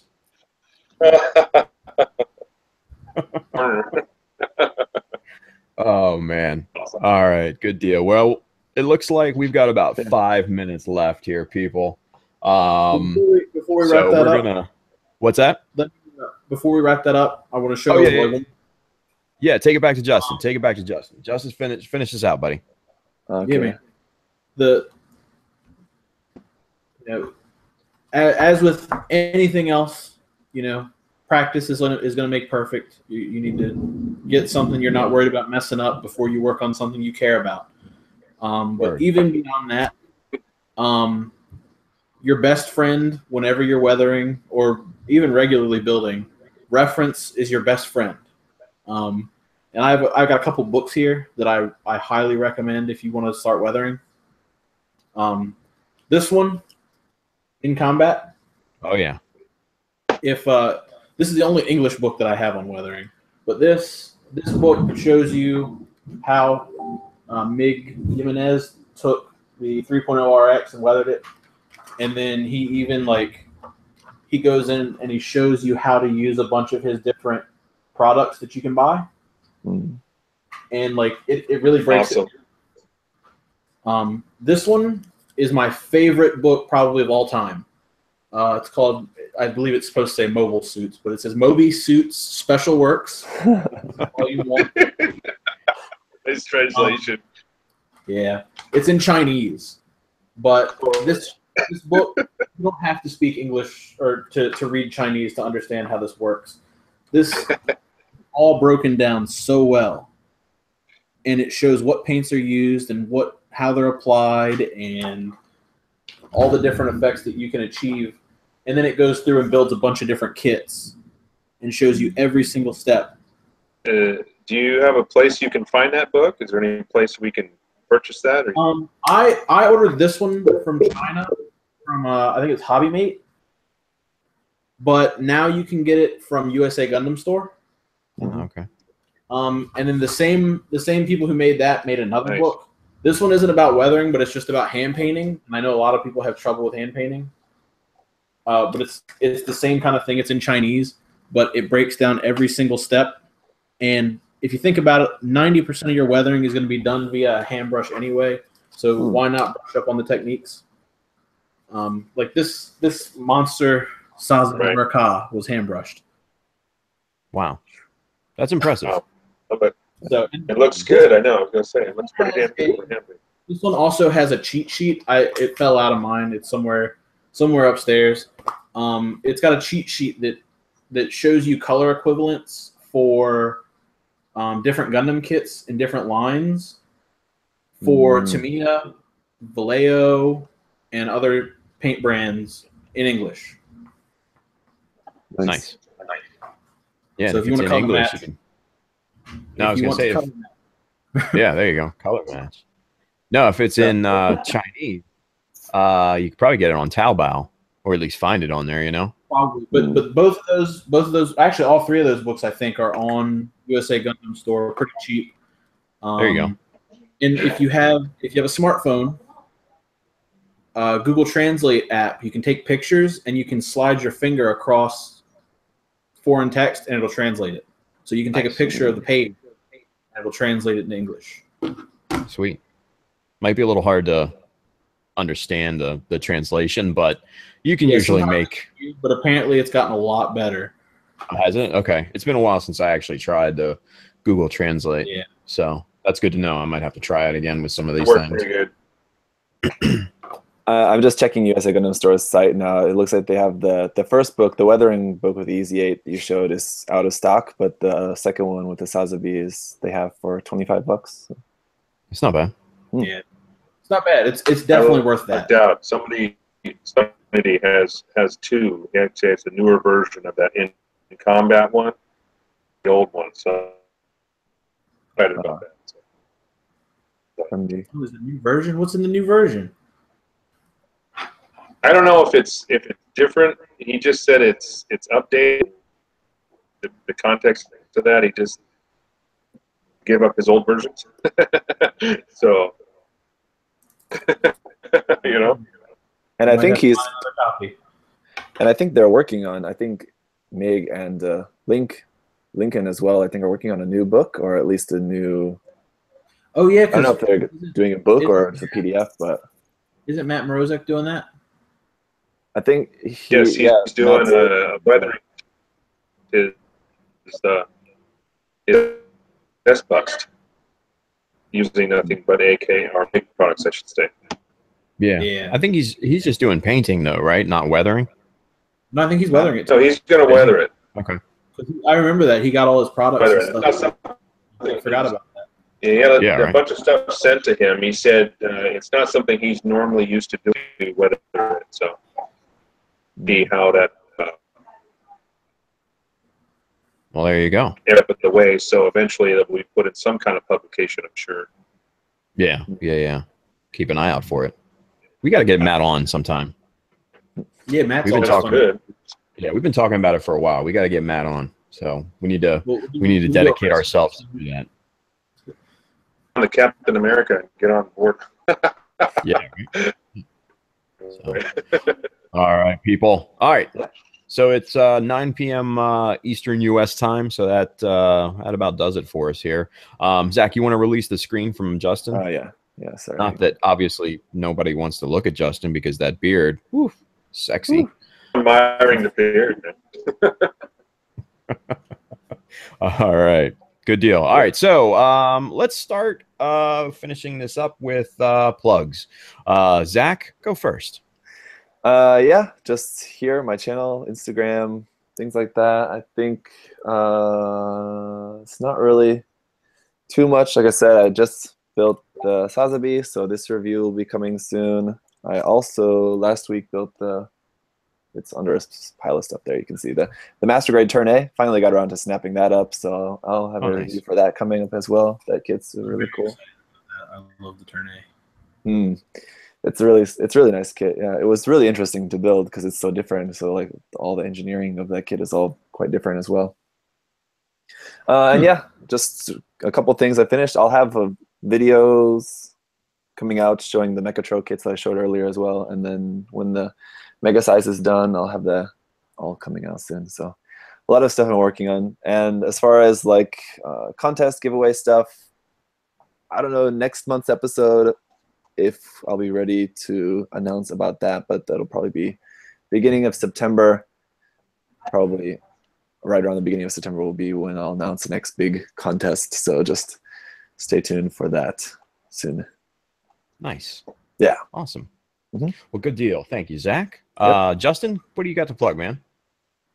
Hey, so I want to, before I jump into my plug, I want to apologize to everybody who might be watching who is subscribed to me for my inactivity lately. I have been so busy, and my fiance's family has been living with me for the past month. But they moved out now, and I can, resume life. I have, when I get off of this, I'm going to go take pictures of a couple of these kits. I've got like 5 or 6 kits I need to take pictures of that I just haven't done it yet. And then I think I might pop over on Twitch. So if you follow Twitch streams, I'm on there as Justinius Builds. I'm on YouTube. I'm on Facebook. I'm on Instagram. I'm on Snapchat. I'm everywhere. Grinder. Not that. I'll save that for another lifetime.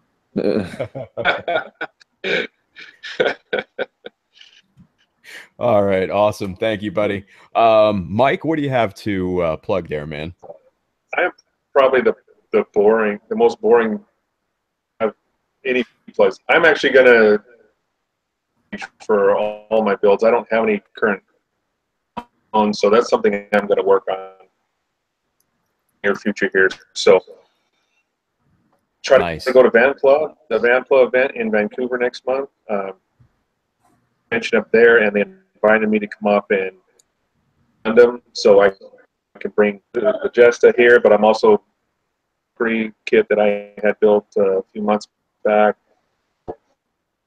and check out Canada next month. So that's. I'll put up advertisements whenever I get the page set up, but just a place that I can, so people can enjoy it and stuff like that. So. Very cool. Yeah, just let us know when you do. We can share it on our page and everything. You haven't even decided on a name yet. I'm trying to figure all that out. So. Well, it's definitely long overdue. You need a Facebook page there, buddy. Yeah, man. Other than just my own personal page, that seems to be right. Yeah, exactly. Because you got to separate the fans from the creepers. So yeah, big time. Right. I feel like. All right, good deal. So for me, man, check me out on the Facebooks. Check me out on the Instagram, maybe a little Twitter. That's all I got, really. Oh, one thing. Keep in mind this. If you are a member of Vanpla, the Vancouver Gunpla group, you guys are having a logo contest. I want you all right now, before you do anything, go vote for design number 2. 2. Not 1, 2. 2, 2, 2. All right. So do that for me. You would make me very, very happy. Vanpla Josh, Facebook page. What's that? Vanpla Facebook page, right? Yeah, the Vanpla group page. Yeah. What about Josh's whip download? Yeah. The Zeta one. So yeah, Josh isn't here, so I just want to take the opportunity to plug his page as well. Yeah. The Josh's website's just joshuadera.com. You can download his whip PDF for his Zeta, and you can choose the pricing between $1 and $25. You can choose how much you want to pay for that. That's a cool deal. I like that setup. That's nice. Good call. And also, hey, Simon, check out Simon's Facebook page, Gundam UK, and the Mecha Lounge. He runs that over there. Good stuff. So one last thing to remember, folks. I'm not on Kawaguchi's level. He's on mine. So with that said, we're out. See you guys next month. All right. Bye, guys. See ya. Later.